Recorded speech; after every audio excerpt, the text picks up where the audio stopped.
Good morning, good afternoon. My name is Alka Halberg. I am part of the Cohesive Marketing team.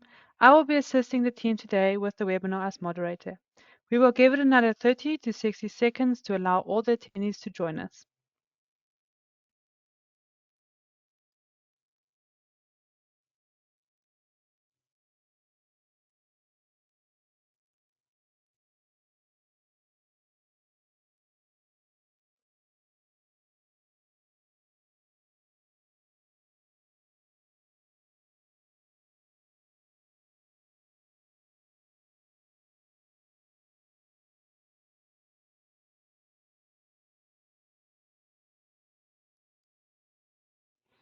Great, I think we can start. Welcome to our next webinar in the Cohesive Maximo Back to Basics webinar series. Our aim for this webinar series is to highlight existing base Maximo functionality and features that your organization may not be using today to help you maximize your return on investment. We will be presenting this content in the Maximo application suite to give you an opportunity to see mass and specifically the managed application. Our focus for this series will be on functional topics with plans to incorporate more technical topics in the future. Note that this webinar will be recorded and distributed post-webinar.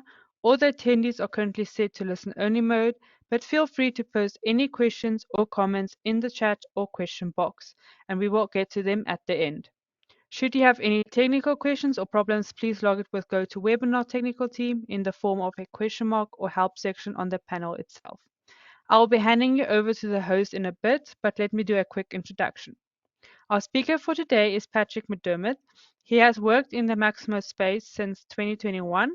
He has extensive experience as a full-stack developer with a third-party mobile solution for Maximo and has implemented custom solutions for clients in various industries. Cohesive helps owner-operators embed digital ways of working that drive operational efficiency and enhance asset performance across all stages of the lifecycle. We at Cohesive draw on core tech solutions to help support our clients. These solutions include Bentley's Infrastructure Cloud, iTwin, and IBM Maximo, for which Cohesive is the largest implementer. Without further ado, let's dive in and hand over to our host for today, Patrick. Thank you so much for that introduction, Elka. And again, I am Patrick McDermott, and let's go ahead and get right into the content, which will consist of what you see on this agenda. So we'll go through an introduction to meters, look at the various meter types available in Manage, talk about creating meter records, then using those meter records, and then we'll get into a live demonstration in Maximo Manage, and lastly have a question and answer session so that you all can participate as well. The meter's functionality in Maximo Manage at its core allows the user to enter and read values on various kinds of meters. Meters can be created, configured, and then tied to other records in Maximo Manage, such as assets or locations. What really makes the meter's functionality in Maximo Manage useful is that these values can be the basis of a meter-based maintenance strategy. And today we'll be looking at some of the functionality within Maximo Manage to implement a meter-based maintenance strategy, and the different ways we'll look at that work orders can be created from meter readings. Another aspect of meters to highlight at the outset is that inputting meter readings into the Maximo Manage system can be done manually, of course, just the same as any other values in Manage, but it could also be automated. So some of the options there include bulk entry from other systems, real-time entry from connected devices such as PLCs, and for fleet use cases, it could come from telematics devices. And these options are important to a lot of organizations as they reduce the potential for error and human input, as well as some of the overhead that comes along with that. Another introductory aspect to meters to touch on is that the meter's functionality in Manage can be used even when there is no physical meter present at all. And we'll be talking about that as well as we get further into the presentation. So as I said, we'll start out with types of meters, and that's what we're looking at here. There's an example of each one on this slide. Before we can start setting up meters in Manage, let's review the types of meters available to us. So Maximo Manage offers three types of meters: continuous, gauge, and characteristic. Continuous meters typically measure run hours or some other measure of lifetime usage of an asset. The run hours meter on a natural gas compressor is an example of this type of meter. A transportation or fleet one could be the odometer on a vehicle. Continuous meters are useful for generating PMs for service, and we'll look at some of the options for doing that as we get into our live demo a bit further on in the presentation. Gauge meters go up and down. A voltage meter on a battery is an example of a gauge meter. When we think about building a meter-based maintenance strategy, a lot of times continuous meters comes to mind. Every so many run hours, do a PM or do a work order, do an inspection. But the average of gauge readings can be equally as important. So you can think about the average fuel consumption meter on a vehicle. If that average is going up over time, it could point to something moving toward failure or otherwise needing maintenance. Characteristic meters allow for a predetermined set of values to be read. A very simple one could be a physical meter that displays low, medium, and high. But really, the use case worth highlighting for characteristic meters is no physical meter at all. So observing oil is a common example of this. You could have values like the color, viscosity, or even testing results on particulate parts per million data. Another example could be from the utility space, inspecting utility poles and entering values on how much they're leaning as a characteristic meter. Let's jump over to creating meters. Whatever our use case will be for meters, the first thing we need to do is create meter records, which is done through the meters application as part of the asset module in Maximo Manage. And here's where you select one of the types that we just mentioned. This application is also where existing meter records can be edited. The meters application also gives us the Where Used tab to see asset, location, item, etc. records where a particular a meter record is being used. And we'll get into a little bit of that in our live demo here in a bit. Kind of keep the screenshots limited. We really want to kind of look at this more dynamically once we're in the managed system portion of our presentation today. Depending on what type of meter we're creating, there's different required fields, and that's what's being shown on this slide. Continuous meters require a reading type that can be specified as either actual or delta. We'll be talking quite a bit about that too in the demo portion. And this refers to the entry method. The last reading is actually always actual, but the entry method could be actual or delta. Gauge meters don't have any required fields, however, you can define a measure unit if desired. Basically, just a label for your value.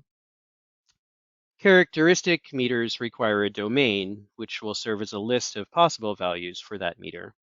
And again, the values in the domain could correspond to the values on some physical meter, or they could simply be a list of observable properties that we're storing as meter values, as was the case with that oil example that I mentioned a moment ago.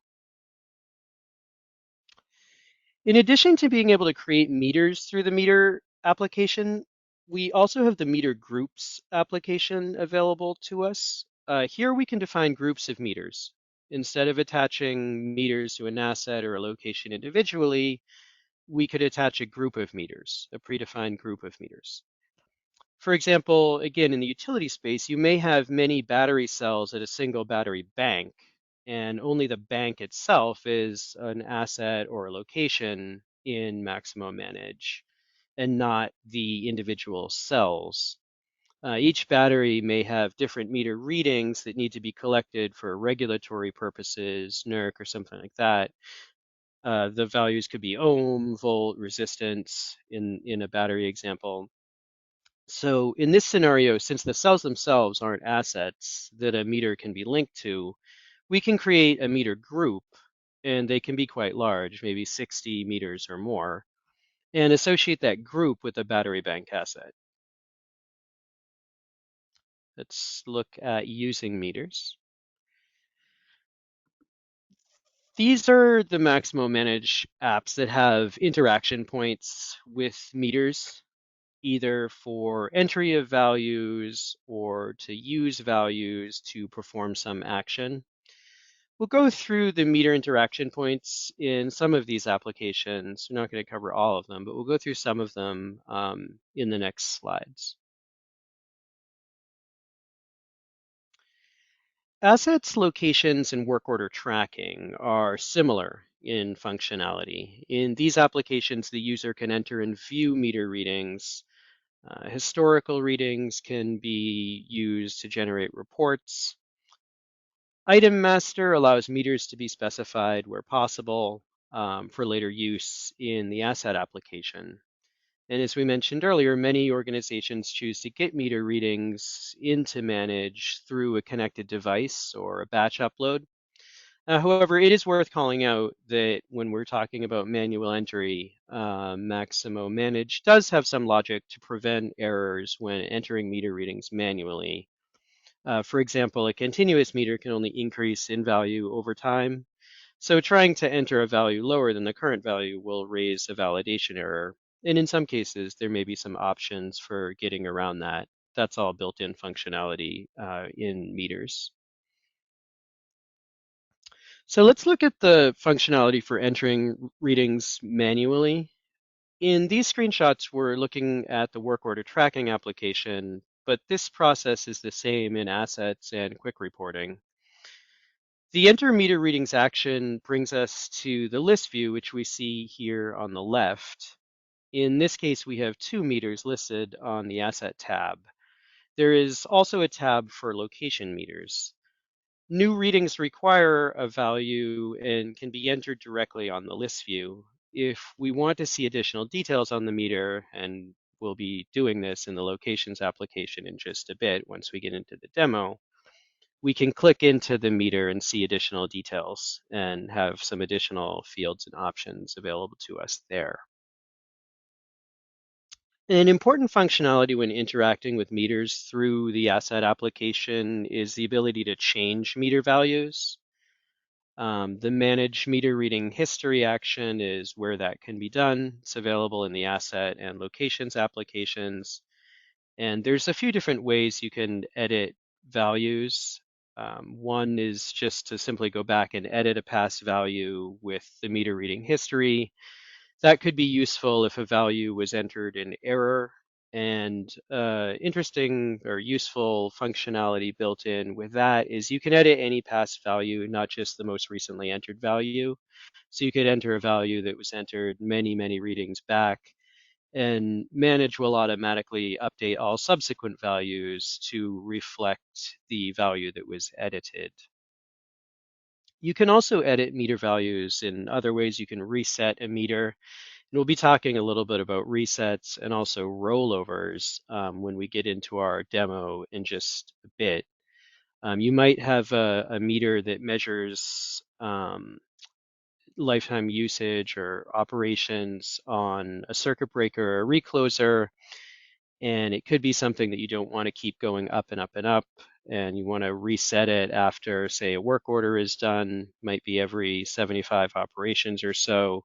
And we'll look at some of the functionality that will allow us to achieve that, looking at things like rollovers and resets in a bit.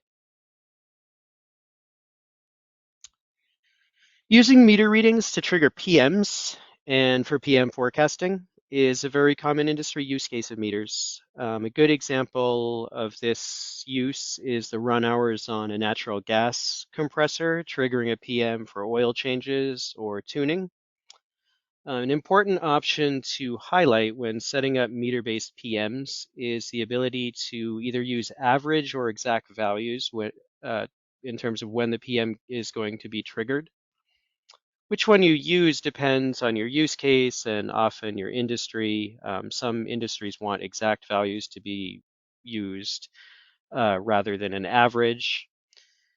As an example of that, if we had an electric motor on an assembly line that's running 16 hours a day and we need to schedule maintenance at, say, 10,000 hours, we could key off the meter actually hitting 10,000, or you could also key off when the average run hours per day reaches 10,000. One of the ways of manually entering meter readings is through inspection forms. Inspection forms have a meter question type that can be set up for any meter type. If the inspection form is attached to a work order, the meter value will write back to the asset or location on the work order.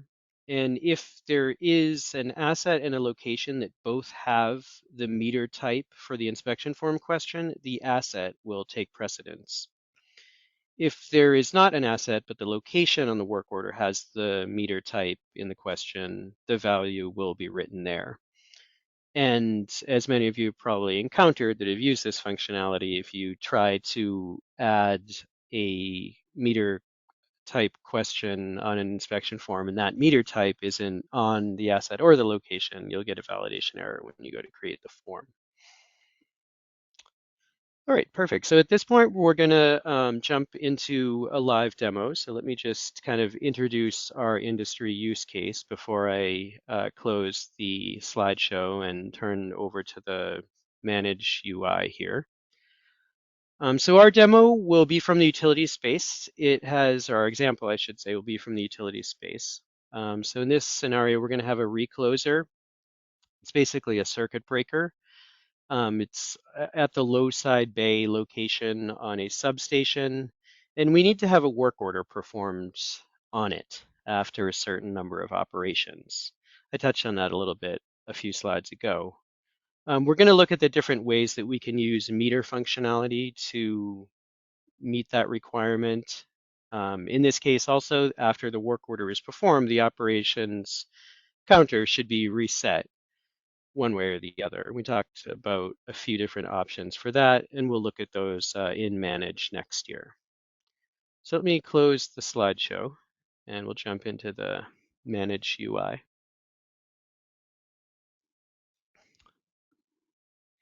And let me just log back in.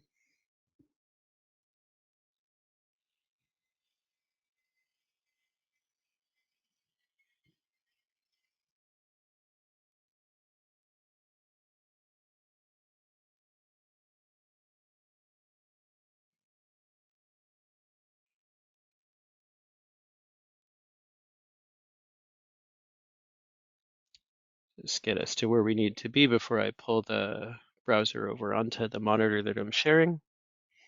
Should all be able to see that now.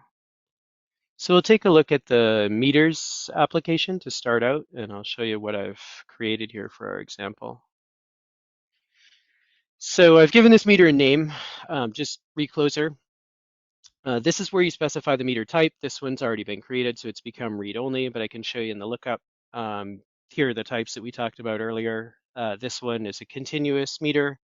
It makes sense for this example. This meter is basically going to be a ticker or a counter that we just kind of increment by one each time this recloser, again, it's like a circuit breaker, has an operation. We're just bumping the count by one. So we're basically implementing a ticker, and we want to do that by using a continuous meter type that just gets incremented by one each time. This is where you specify the reading type. This could be changed. This one is set to actual. The other is delta. Mentioned earlier that the reading itself is essentially always actual. Um, I've specified this as actual, but when you actually put the meter on a location, which is what we'll look at in a second, you can see that there you can set the entry type as actual or delta, and in our case, we actually will set it to delta, as that makes more sense, just to bump the counter by 1 each time, essentially. There's a couple different places, I guess, that this meter is used. The one that we're going to concern ourselves with is on the location. It's a low side bay, as I mentioned, part of a substation. And you can see here all of the other places that this meter could potentially be. That's that where used tab that I mentioned earlier.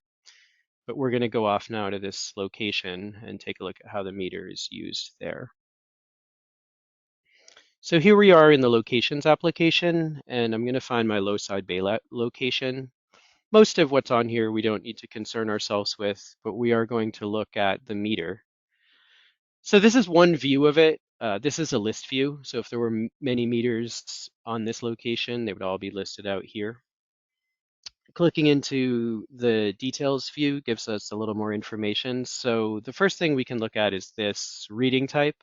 As I mentioned, the reading type on the meter record itself was actual, but I want to enter my readings as delta. I just want to enter a 1 every time just to keep bumping the counter. So here's where I've specified that by setting this reading type here to delta.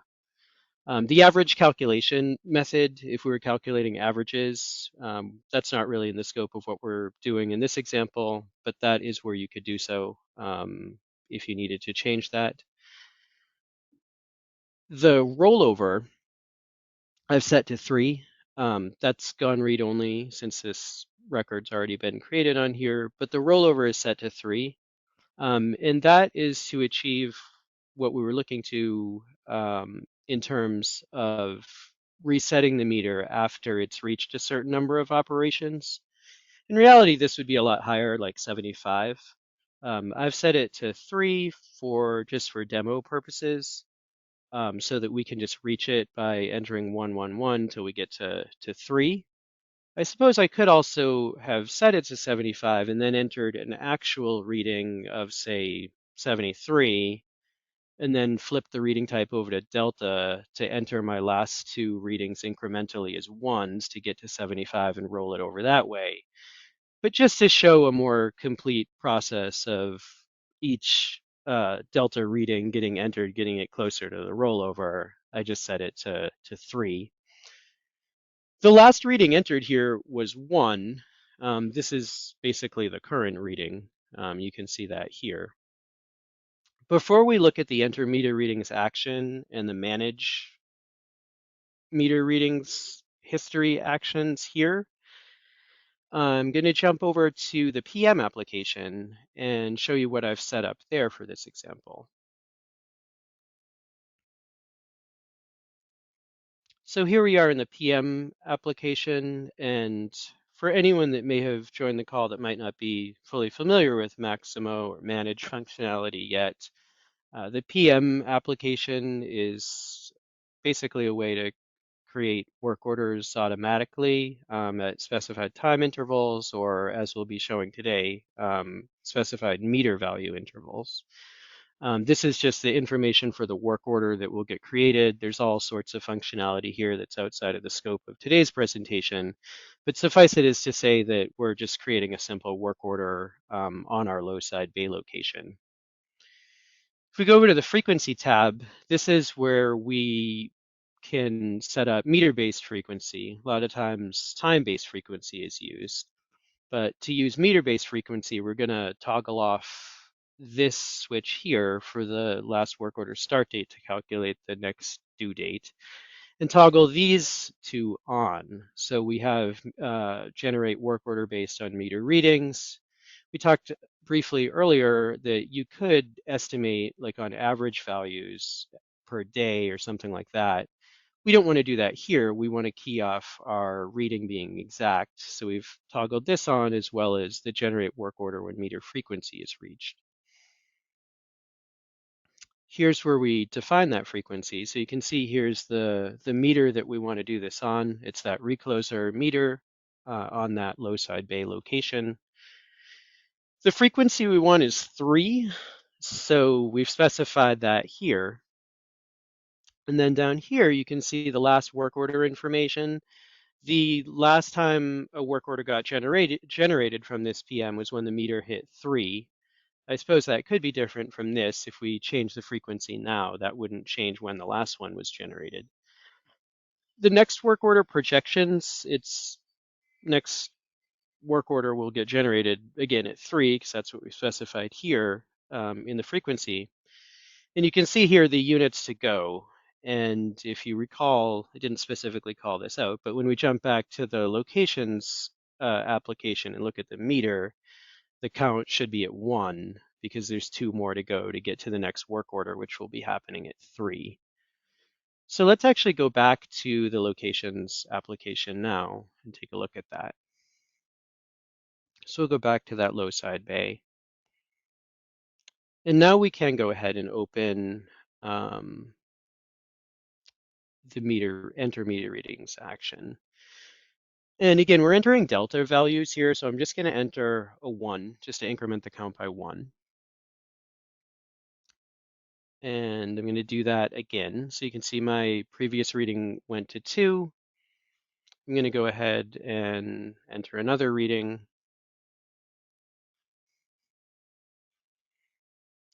And now we're at 3. So if we actually look at the view work details on this location, we can see here that today, just right now, a work order was generated. And this is, of course, coming from the PM that we set up earlier. And we can take a look back and see, actually, we can go ahead and comp this work order first, and then we'll jump over to the PM application and look and see what happened there when we did this. So we can go ahead here and actually just complete this work order.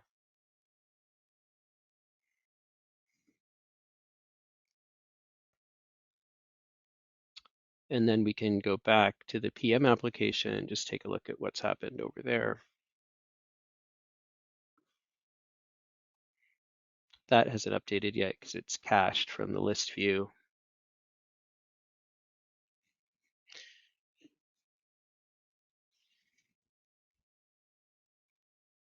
All right, so we'll go back to the frequency tab, go to our meter-based frequency and expand this. And as you can see, the meter reading date for the meter reading date and time, I should say, of the last work order, the time the last work order was generated from this PM is updated. The reading is still the same because it generated when the meter hit 3 again. And you can see the units to go has changed. Now the reading is at 3. So it knows it's going to roll over and go 1, 2, 3 again. So it's got 3 to go until the next time a work order gets generated.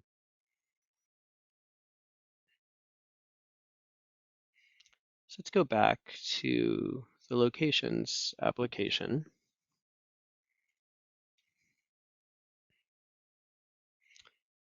And we can go ahead and look also at the reset functionality. We talked a little about changing meter readings. So if we actually entered, we could enter another meter reading here. And again, we're just bumping the count by 1. As you can see, there's that rollover. Actually, before I enter this new one, you can see there's that rollover functionality. It was at 3. We bumped the count by 1. Since we had the rollover specified to 3, instead of going to 4, it rolled us back to 1. We'll enter another 1. That'll bring us to 2. And another 1 will bring us to 3. And then at this point, we could bump it by 1. It'd create a work order should have already been created. We could bump it to 1 or by 1, and that would bring us back to 1. But we can also reset the meter. So if we go here, we can go in and you can actually reset quite a few values, not just the last reading, but we can reset the last reading. One thing about the reset, I could reset it to 1, but I could also just reset it to 0. So I can reset the meter. Now you should see the last reading is 0. And then I can just continue to increment it again. So that's another way that you can change meter reading, the meter reading value. We also talked earlier about the managed meter reading history. That's here, and you can see all the readings that have been entered here. You can see where that 0 is. That one you can see too, these have all been, or not all, but you can see where it keeps rolling over. It gets to 3 and then it rolls over to 1. This rollover toggle switch here doesn't apply because it's rolling over automatically. If we had to roll it over manually, we could use that.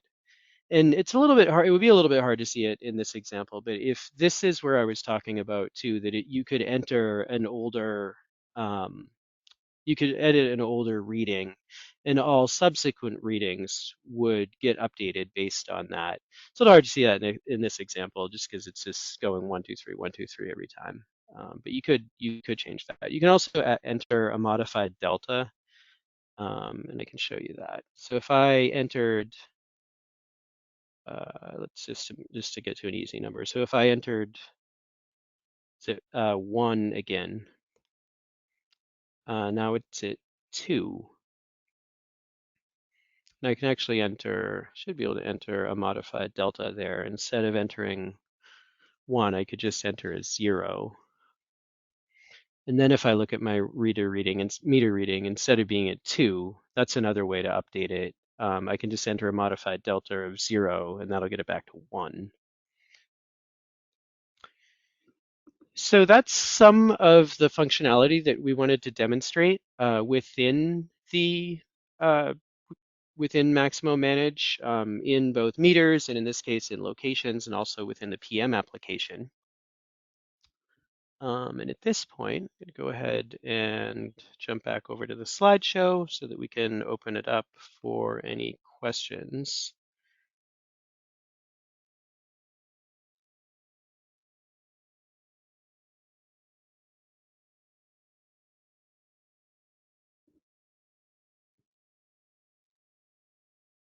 Okay, perfect. And we'll see if any audience questions come in and we can address those. Yes, thank you, Patrick, for the valuable insights. We do have some questions in the chat box. Great. The first is, can an erroneous continuous meter reading be changed or only roll over? It can be changed. An erroneous reading can be changed. It would be a lot like that last example I showed where we changed the delta to 0. Suppose it was an actual reading that had got to, in that case, I changed it. It was at 2. The last delta reading was 1. I changed the last delta reading to 0, and that made the actual reading 1. The same thing would work if it was an actual reading where I was entering like 1, 2, 3. If I set the last reading if to 2, it would make the current reading 2. And that's also where there's that concept that I was talking about earlier that would recalculate. If I had entered 3 readings, like 1, 2, 3, my current reading was 3. Then I went and changed the 1 reading, say to 5, it would make my current reading 8. Perfect. Then there's another one about the recording, which I can answer yes. There will be the recording of this webinar will be posted and sent to you after this as a post follow-up email. So you will be able to get the recording. It will also be on our YouTube page, where you can also go and watch it. Then Patrick, here's another question for you. Does Maximo Mass still have the ability to update all assets under a location that have the same meter? Example, pump, motor, gearbox that have PM based on runtime. That one I would have to get back to you on. We can take that one down if we could. Okay, and we'll get back with that answer. Yeah, definitely. We will get back to that one. And then if there are any other questions, can a meter be deleted? Yes, if no values have been entered against it. So once there's entries in the meter readings table that in the Maximo database that meters works off of, um, once there's values in there, the meter cannot be deleted. But if you just say created a meter in error and hadn't used it on an asset or location or anything else and hadn't entered values on it, then yes, you could delete it. But once there's values against it, then it becomes immutable and it cannot be deleted. And then does changing the reading type on the meter on an asset or location change the reading on the meter?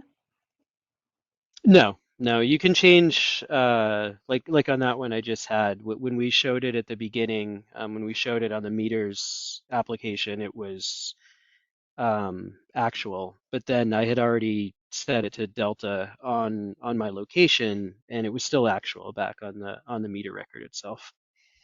So it's you can set it in the asset or location independently of what's on the meter record. Okay, cool. Perfect. If there are no other questions, then with that, we can conclude our webinar. I once again thank our speaker for joining us today, as well as you, our attendees, for being here. You can reach out to the presenter or the team at Cohesive via our website or via LinkedIn.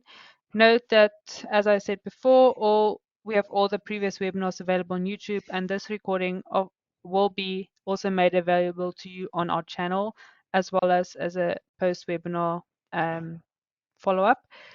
So that will be a wrap for today's webinar. Thank you again for joining us, and I wish everyone a great day.